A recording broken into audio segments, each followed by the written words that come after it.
So we have all these heads of business, like many of you out there who come up with these wonderful ideas and creative projects.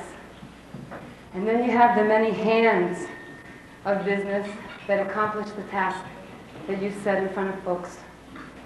But the thing that's missing is the thing that joins those two together. And that thing is the heart. So we're here today to ask all of you with the heads and the hands, where's the heart in your business? What kind of culture are you creating in the workplace?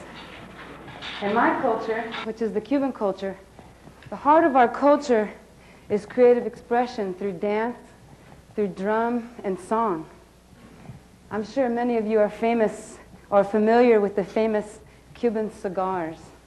Yes? You've heard of Cuban cigars. What many of you may not know is that in the Cuban cigar rolling shops, the most important worker in the shop is not the cigar roller himself or the boss who directs them, but the storyteller.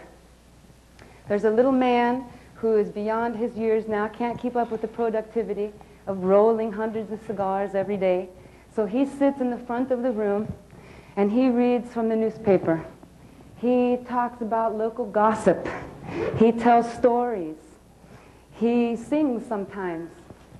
And this tradition, in this tradition, the workers in the cigar shop all give a percentage of their production for the day or their earnings to the storyteller. And as a result, he earns 2 to 3 times what all the other workers earn.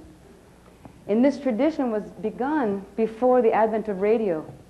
And even after the invention of radio, the tradition continued because the heads of business realized that in order to keep the hands productive, they had to meet the needs of the heart. That's my culture. What kind of culture are you creating? Are you growing a work environment where people are happy to come to work every day? Are you growing a work environment where people feel the way they feel when they're with family?